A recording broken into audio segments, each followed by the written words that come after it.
It's happening right now. President Trump gave the green light and Israel delivered the most decisive strike the Middle East has seen in decades. Iran's nuclear dream shattered, their top generals gone, and now the supreme leader himself has vanished. Guys, this wasn't just a military move. This was the final blow.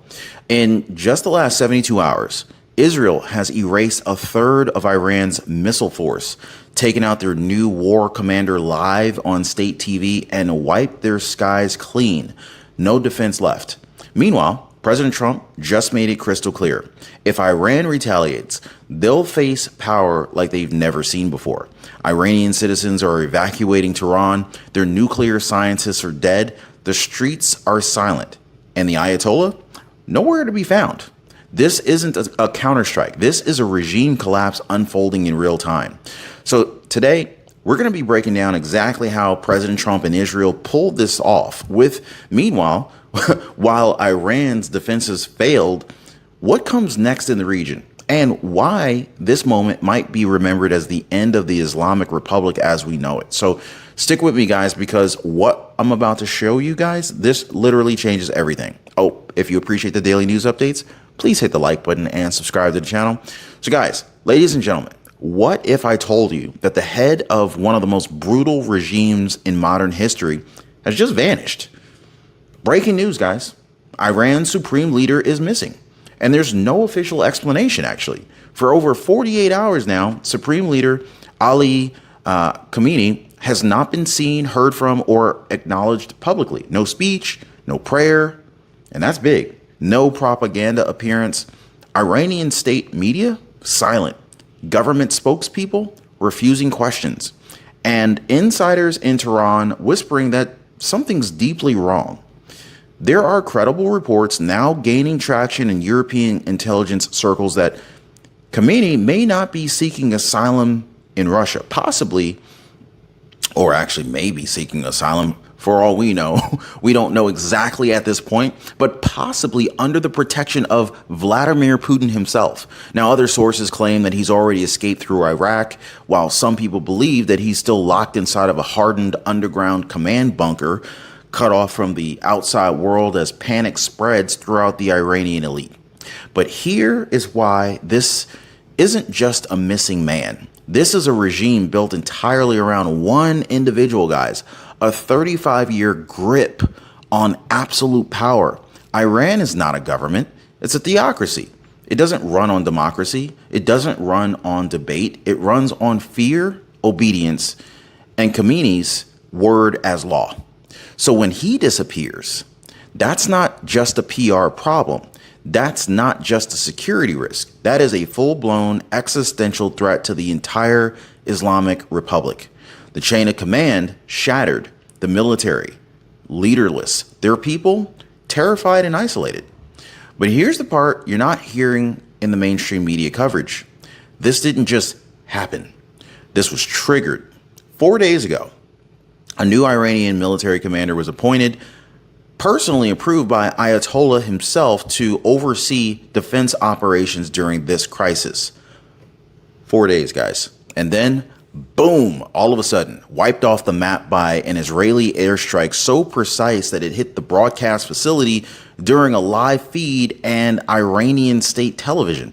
Think about that. The woman literally got bombed during the live broadcast and she ran out of there. Smoke filled the cabin, or smoke filled the studio. And this is not a military operation, or at least not just a military operation, I should say. This was not just a drone strike. This was a televised humiliation in real time. And it's all over X, it's all over Twitter, TikTok, YouTube videos. We're seeing this everywhere. Facebook, guys, the commander he replaced is also dead, eliminated in early hours of Operation Lion. Israel's first major push into Iranian defense structures just days earlier. So these are not isolated kills. This is a pattern of elimination. And it gets even deeper, guys. Now, according to top Israeli special ops sources, dozens of Iran's top generals, intelligence officers, and nuclear scientists have also been neutralized. Now, this was years in the making. Mossad had agents deep inside of Iran. They mapped the targets, they intercepted communications, they knew the safe houses, the secret meeting rooms, even the exact floor plans of Tehran's most secure facilities. And when the time came, they executed a coordinated decapitation strike that left Iran's military infrastructure in a state of total disarray. There's nobody left to give orders. That is the actual quote from an Israeli intel official.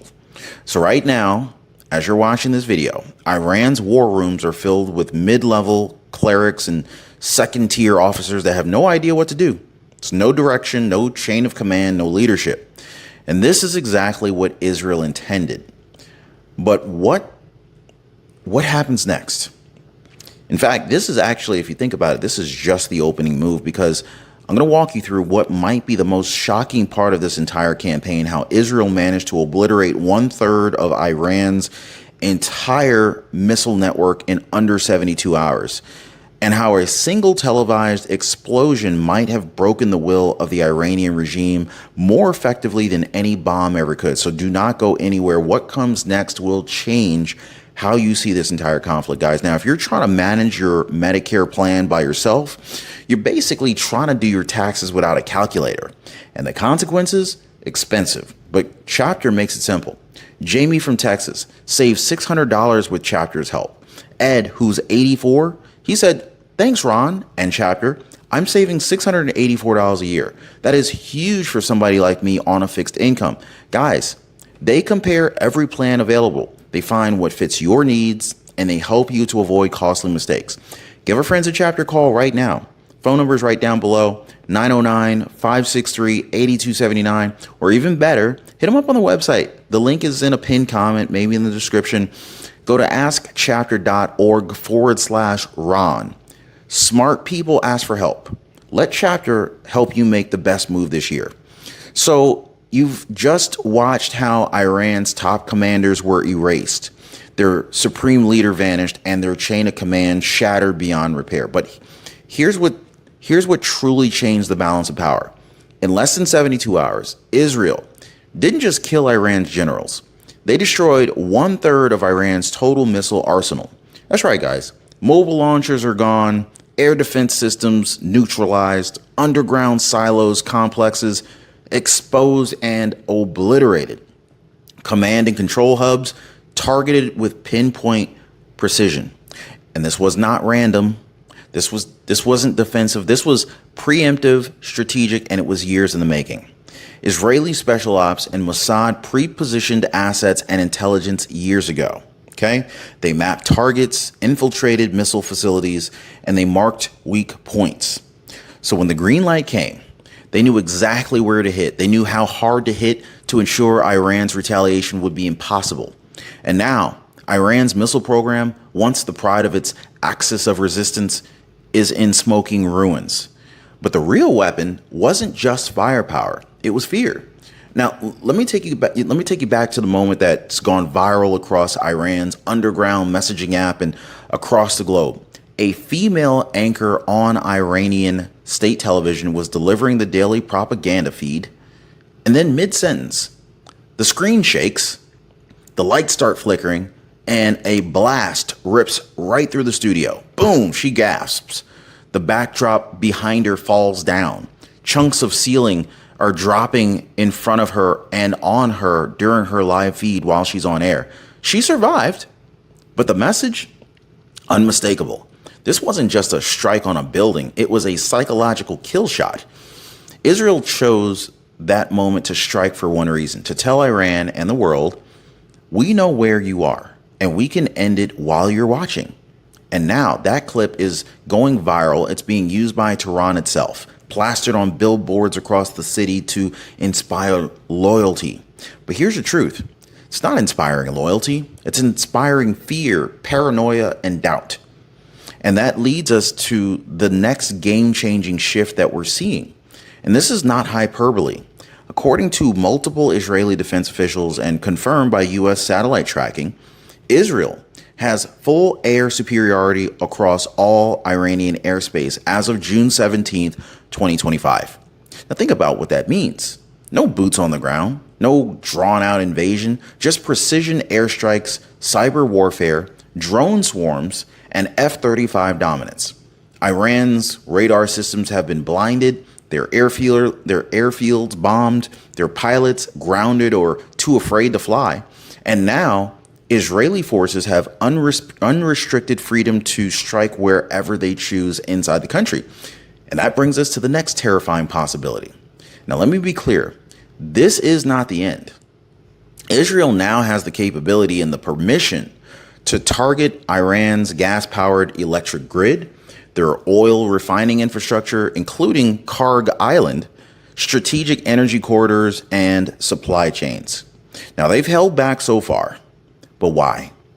To avoid triggering a global oil shock and avoid destabilizing world markets. But I want to be blunt here.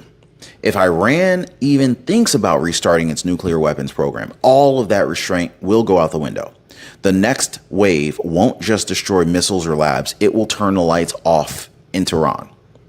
And what's more, with Trump back in the White House, that kind of action won't be tolerated. It's going to be backed, okay? So I want to walk you through how President Trump's doctrine just changed everything, why this offensive aligns exactly with his national security priorities, and how the Biden-era deals are now dead, buried, and replaced with the kind of strength that makes Iran think twice before breathing wrong. Now, let's talk about who greenlit this from the top, because this campaign doesn't just have Israel's fingerprints on it. It has President Donald J. Trump's full strategic backing. Now, let me remind you of what President Trump said from the beginning of his second term, word for word. Iran will never have a nuclear weapon, period. End of sentence. Not maybe, not someday, not we'll keep watching. He said never. And now he's making good on that promise without hesitation. Under President Trump, the era of vague red lines and endless negotiations and just talk, that's over. The Biden era deal's dead. The Obama era appeasement is gone. In their place, a new reality. A reality where American intelligence supports Israeli strikes. A reality where U.S. cyber divisions are coordinating in real time with Mossad and Unit 8200. A reality where the United States doesn't send troops to die in the desert, but delivers decisive pain from the sky. President Trump made it very clear just days ago, if Iran strikes us in any way, missiles, drones, cyber proxies, we will respond with force like they've never seen before. And he meant it. That's not just deterrence. That is a message to the entire region. Do not test us. Do not test our allies. You will not survive it. And while that message is shaking the Iranian leadership to its core, the people of Iran are hearing something else. So what are they hearing? Inside of Iran, fear, silence, and maybe hope. Maybe. So right now, the streets of Tehran are quiet. There's no public speeches going on. There's no protests. There's no journalists. But why? Because the regime has shut it all down. The internet throttled, foreign press banned, civilians running. Over 3,000 people have reportedly fled the capital in the last 48 hours. Entire neighborhoods have gone dark, and whispers are starting to spread. Is this the end? And here's where it gets real, guys. You see, the Iranian people, the everyday citizens, have suffered for decades under this regime. They've watched their sons drafted into these pointless wars. They've watched women beaten for not wearing the right headscarf. They've lived under censorship, inflation, brutality, and fear. But now the game has changed. For the first time in a generation, the people can see the regime bleeding, and Israel knows it. Because after striking military targets, after knocking out their chain of command, after rattling the airwaves, Israeli spokespeople issued a direct message to the Iranian public. In Fasari, the regime has held you hostage. It is time for your freedom. Israel stands with you. It's time to rise up. Think about it, guys. This is not just about missiles and nukes. This is about liberation. And this is about tearing down a terrorist theocracy so that people of Iran, not the Ayatollahs, not the IRGC, not the mad scientists can choose their future. And that's what terrifies the regime the most, because you can bomb a weapons facility, you can flatten a command post, but when your own people start to believe you're beatable, that's when everything collapses from the inside out. But don't look away just yet, because I want to break down the risks that are still looming, okay? We're not out of the woods yet, from the Strait of Hormuz to Hezbollah and Hamas, and how President Trump's zero tolerance stance might ignite something even bigger if Iran lashes out. Now, look, before anybody starts celebrating like this is all over, we need to be clear about something. This campaign may have been brilliant, even historic, but it's not without risks, okay? Because Iran still has cards left to play. And if they're backed into a corner, they may try to set the entire region on fire. So let's talk about the Strait of Hormuz, right? One of the most dangerous waterways in the world. You got roughly 80% of the region's oil flowing through that narrow stretch. And Iran controls a portion of it. Now, if they decide to sink a tanker, if they block the channel, if they mine the waters to launch a suicide boat attack, then the entire global oil market could explode overnight. Prices would surge, markets would crash, and you could wake up tomorrow to $8 gas, $8 a gallon gas, an international naval response force headed over to the Gulf. But guess who's already watching it? The U.S. Navy, with full presidential authorization from Donald J. Trump. Satellites, submarines, strategic bombers, they're all on standby. And any hostile move in those waters will be met with instant retaliation. And while Iran's missile factories are burning, their proxies are not gone yet. Guys, we're talking about Hezbollah in Lebanon, Hamas in Gaza, Iran-backed militias in Syria and Iraq. All of them are still armed. They're still angry, possibly angrier, still capable of lashing out. And they're desperate. So, desperate people don't necessarily act rationally. And they don't care if they lose. They just want to make the world bleed with them. Israel is preparing for this. Trump is preparing for this. And here's what President Trump has said on record. Any attack by proxy or direct will be treated as an Iranian attack, full stop. That means no more hiding behind flags, no more pretending it's somebody else. If Hezbollah attacks or launches rockets, Iran gets hit. If Hamas sends drones, Iran pays. And if U.S. troops, civilians, or interests are targeted, well, President Trump has promised force like they've never seen before. So clearly, we're at a turning point. The supreme leader is missing. The command structure is obliterated, the missile network is neutralized, and the people of Iran are watching it all crumble.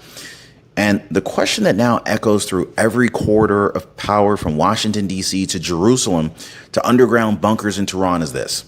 Will the Iranian regime be able to survive this? Or has President Trump and Israel's final blow triggered a collapse that's so deep, so irreversible that the world will finally see the end of the Islamic Republic? Well, if that is what's happening, you're not just witnessing a war. We're witnessing a once-in-a-century regime change, guys.